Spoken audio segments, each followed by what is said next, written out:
Balik lagi bersama Nevertari TV di sini. Dan selamat datang juga di channel Anime OP. Nah, seperti yang kita tahu bahwa Angkatan Laut merupakan salah satu organisasi bagian dari pemerintah dunia dan diawasi langsung oleh pemerintah dunia. Angkatan Laut ini merupakan kekuatan militer utama dari pemerintah dunia yang bertugas untuk menjaga keamanan lautan, terutama dari gangguan para bajak laut. Mereka hadir di setiap wilayah yang ada di dunia One Piece, dan Angkatan Laut juga membentuk markas cabang mereka di sana. Contohnya adalah markas Angkatan Laut G5 yang terletak di Dunia Baru dekat Red Line. Nah, tentunya dengan mendirikan markas cabang dapat mempermudah Angkatan Laut untuk mengawasi pergerakan atau mungkin menangkap para bajak laut. Memang sih, di mata pemerintah dunia, para bajak laut ini harus dimusnahkan, karena dapat mengancam pemerintah dunia yang mencoba untuk menemukan kebenaran harta karun One Piece yang seperti halnya akan menjadi ancaman serius bagi pemerintah dunia kelak. Itu sebabnya organisasi Angkatan Laut ini benar-benar terorganisir seleksi ketat. Untuk masuk Angkatan Laut pun tidak main-main ketika ada sosok baru seperti Fujitora dan Green Bull yang menempati posisi sebagai admiral.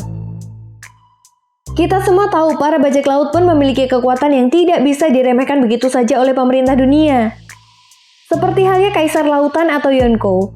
Memang sih banyak para fans One Piece yang menganggap bahwa level admiral masih berada jauh di bawah kekuatan level Yonko. Namun begitu juga sebaliknya, kita juga tidak bisa meremehkan kekuatan seorang admiral. Nah, kalian tahu sendiri kan guys, gimana kelompok bajak laut topi jerami yang ketika itu kocar-kacir dikejar Admiral Kizaru. Beruntung ada Silver Rayleigh dan Kuma yang menyelamatkan mereka. Dari sini saja kita sudah dapat menilai bahwa seorang admiral harus memiliki pengalaman yang mumpuni, memiliki jiwa pemimpin, dan tentunya memiliki kekuatan di atas rata-rata untuk menangkap para bajak laut. Nah, jika level admiral ini berada di bawah level seorang Yonko, lalu bagaimana dengan para komandan Yonko? Apakah para komandan Yonko mampu mengalahkan para admiral? Menurut aku pribadi sih, hal itu tidak serta-merta membuat mereka jauh lebih kuat dibandingkan para admiral. Seperti yang aku jelasin tadi guys, level kekuatan para admiral satu level di bawah para Yonko. Sedangkan kekuatan para komandan Yonko tersebut, levelnya juga cukup jauh dengan kapten mereka. Artinya, level kekuatan komandan Yonko juga masih di bawah para admiral. Dengan kata lain, para admiral ini memiliki level kekuatan di atas para komandan Yonko.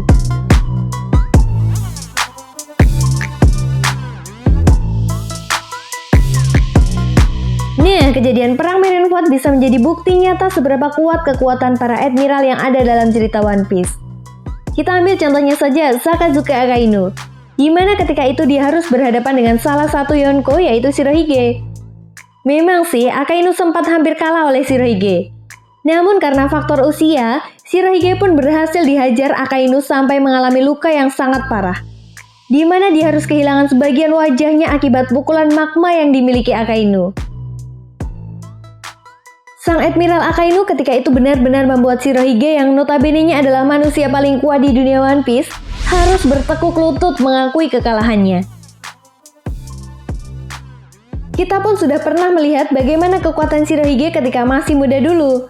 Bahkan menurut aku guys, selain Roger atau mungkin Monkey D. Garp, rasanya tidak ada lagi orang yang bisa mengimbangi kekuatan Shirohige.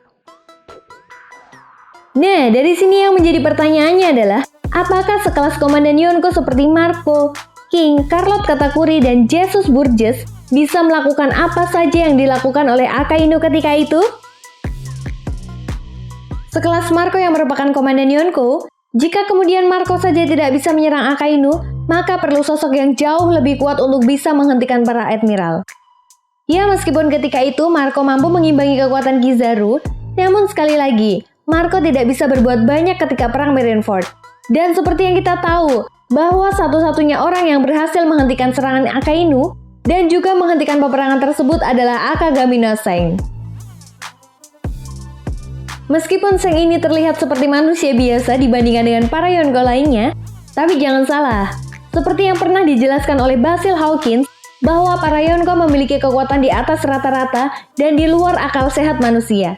Itu sebabnya kenapa Basil Hawkins lebih memilih beraliansi dengan Kaido daripada dia harus mati konyol oleh Kaido. Meskipun Seng bukan menggunakan kekuatan buah iblis, tapi dilihat dari Seng yang berhasil menahan pukulan magma milik Akainu hanya dengan sebuah pedang, menandakan seorang Yonko yang memang benar-benar di atas seorang admiral. Artinya selain seorang Yonko, hanya sebagian kecil bajak laut yang bisa berpeluang untuk menang melawan seorang admiral. Sekali lagi, kekuatan admiral memang tidak bisa diremehkan. Akainu dan Aoki Zikuzan pun juga pernah bertarung 10 hari berturut-turut tanpa henti di Pang Hazard demi memperebutkan sebuah jabatan Fleet Admiral. Di mana efek dari pertarungan mereka berdua pun mampu mengubah iklim yang ada di sekitar Pang Hazard menjadi setengah Pang Hazard diselimuti es dan setengah lagi diselimuti oleh larva yang sangat panas. Dari sini saja kita sudah bisa melihat bagaimana dahsyatnya awakening kekuatan buah iblis seorang admiral. Meskipun tidak ada korban jiwa, namun luka bekas dari pertarungan mereka berdua pun tidak main-main. Di mana Aoki Zikuzan harus kehilangan kakinya, sedangkan Akainu harus menerima bekas luka di sekitar lehernya. Kekalahan Aoki Zikuzan pun membuat mereka mengundurkan diri dari organisasi Angkatan Laut. Oda Sensei tampaknya sudah benar-benar membuat Luffy untuk segera meningkatkan kekuatannya dengan cara membuatnya melawan Yonko. Di mana artinya, jika aliansi bajak laut topi jerami berhasil mengalahkan Yonko, Kaido, dan Big Mom, artinya level kekuatan Luffy sudah cukup untuk mengalahkan seorang admiral atau mungkin 2 admiral sekaligus.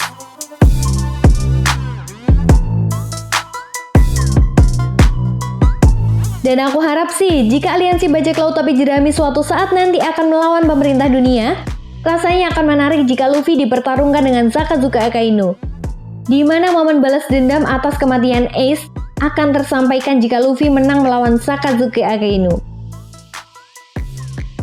Nah, itu tadi merupakan level kekuatan seorang admiral dari pandangan Mimin pribadi ya guys. Jadi, gimana nih menurut kamu semua? Apakah level kekuatan seorang admiral setara dengan Komandan Yonko atau justru di atasnya?